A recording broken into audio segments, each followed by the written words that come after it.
تجوید سیکھنا کتنا ضروری ہے، آپ حیران کن بات آپ آج سنیں گے کہ چونکہ قرآن مجید یہ وہ عظیم کتاب ہے کہ جس کے محض الفاظ کی تلاوت بھی باعث اجر و ثواب ہے، یعنی فقط اس کے الفاظ کی تلاوت کی جائے تو وہ بھی باعث اجر و ثواب ہے، اور قرب خداوندی کا باعث ہے، اللہ کے قرب کا باعث ہے، اور عین عبادت ہے۔ کیا ہے جی؟ عین عبادت۔ قرآن کا پڑھنا کیا ہے؟ عین عبادت۔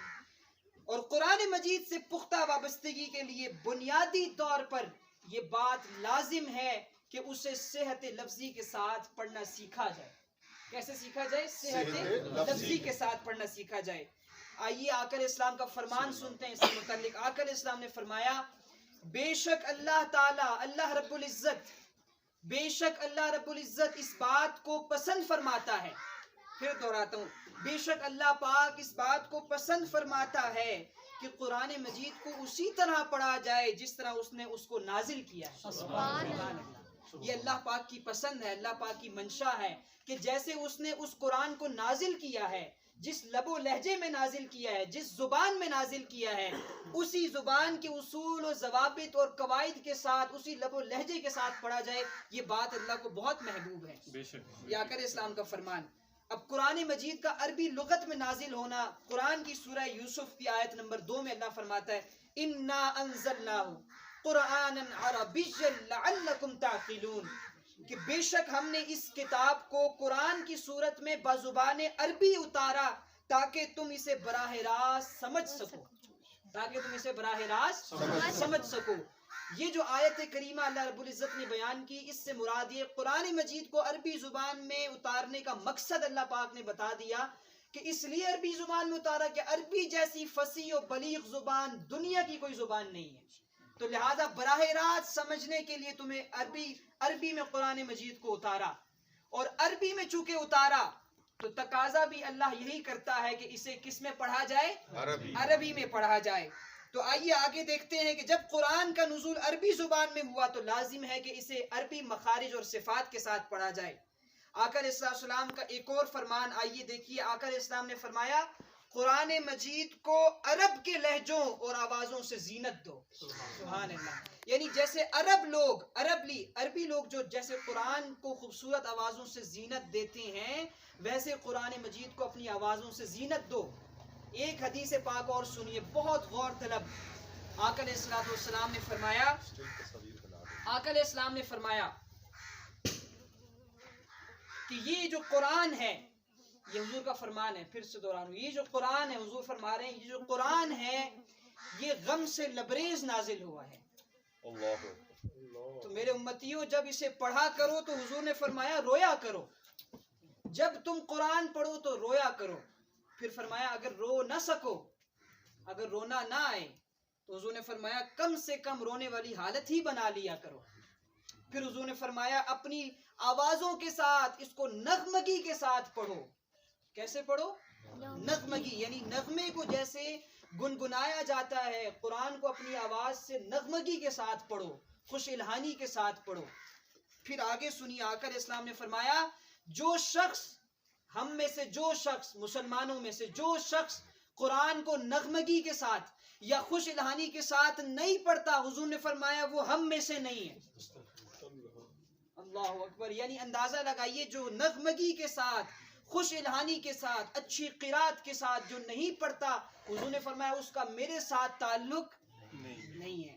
اب یہاں میں ایک بات روک کر کہنا چاہتا ہوں، دوستان محترم، ہم یہ سمجھتے ہیں کہ ہم نے اگر یا رسول اللہ صلی اللہ علیہ وسلم کا نعرہ لگایا تو ہم حضور علیہ السلام کے ہو گئے۔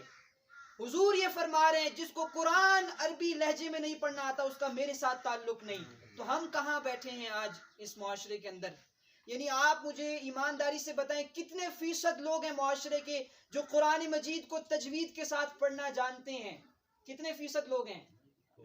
کتنے ہوں گے؟ تقریباً 100 میں سے اگر پرسنٹیج نکالیں کتنے ہو سکتے ہیں اندازاً؟ قاری صاحب، عوام میں تو 2% ہوں گے، 2% ہوں گے، علماء کرام میں 10%۔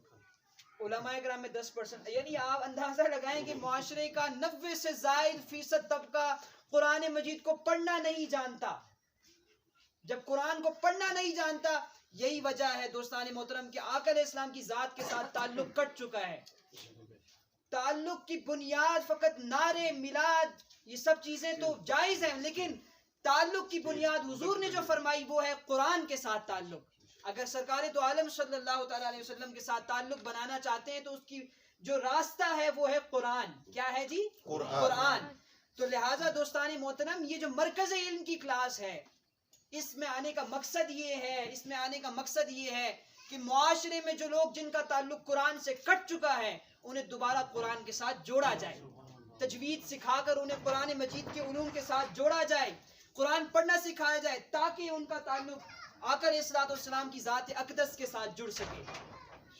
اب آگے دیکھیے، آقا علیہ الصلوۃ والسلام کی حدیث پاک ہم نے پڑھی، اور آخری حضرت عبداللہ ابن مسعود رضی اللہ تعالی عنہ، آپ حضور علیہ السلام کے بہت بڑے صحابی ہیں، آپ کا قول ہے کہ قرآن مجید کو تجوید کے ساتھ پڑھو اور خوبصورت آوازوں کے ساتھ اس کو مزین کرو، اور اس کو فصیح عربی میں پڑھو، جو عربی کی زبان ہے اس میں پڑھو، کیونکہ یہ عربی میں نازل ہوا ہے، اور اللہ تعالیٰ یہ بات بہت پسند فرماتا ہے کہ اسے عربی میں پڑھا جائے۔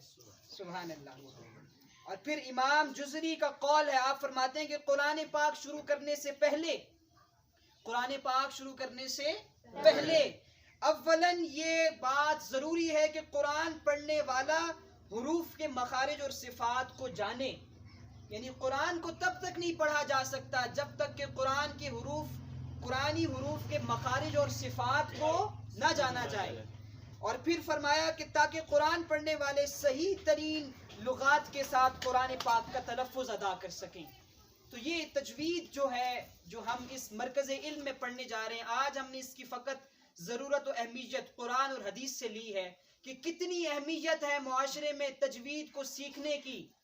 اس سے کوئی غرض نہیں آپ کی عمر 70 برس ہے کہ 80 برس ہے، کوئی غرض نہیں، لیکن یہ بات یاد رکھیں، پہلے آپ کو موقع ملا نہ ملا، لیکن اب اس گھر میں انشاءاللہ مرکز علم کی بدولت آپ کو یہ موقع مل رہا ہے کہ قرآن مجید کو عربی لغت کے ساتھ سیکھیں یہاں پر آ کر۔ تو لہٰذا اب کوئی اگر تب بھی نہیں سیکھتا، پھر اللہ کے آگے جواب دہ ضرور ہوگا کہ ایک جگہ تو تھی جہاں بھی سکھایا جاتا تھا۔ تو لہٰذا تجوید کے لحاظ سے جو بات ابھی کی گئی کہ انشاءاللہ اس 4 مہینے کے نصاب کے بعد اتنی آسان تجوید اس میں شامل کی گئی ہے، بغداد کے ہمارے اسکالرز نے بیٹھ کر جو بغداد سے تجوید کو پڑھ کر آئے ہیں، انہوں نے اس کو ترتیب دیا اس نصاب کو۔ حافظ سعید رضا بغدادی صاحب بہت بڑے قرآن اسکالر ہیں، ان کی سربراہی میں ایسی تجوید اس کو ڈیزائن کیا گیا ہے کہ بندہ چاہے 80 برس کا بھی ہو تو اسے تجوید اسی طرح سمجھ آئے گی جیسے 10 سال کے نوجوان کو سمجھ آئے گی۔ اور انشاءاللہ 4 ماہ کے بعد اس نصاب کو پڑھنے کے بعد یہ بات میں آپ کو گارنٹی سے کہتا ہوں کہ انشاءاللہ آپ اس قابل ہوں گے، کسی عربی قاری سے کم تجوید پڑھنے والے نہیں ہوں گے آپ انشاءاللہ، یعنی اس لیول کی تجوید انشاءاللہ آپ پڑھ لیں گے انشاءاللہ تعالی۔ یہ ہمارا تجوید کا آج کا لیکچر جو مکمل ہوا۔ نیکسٹ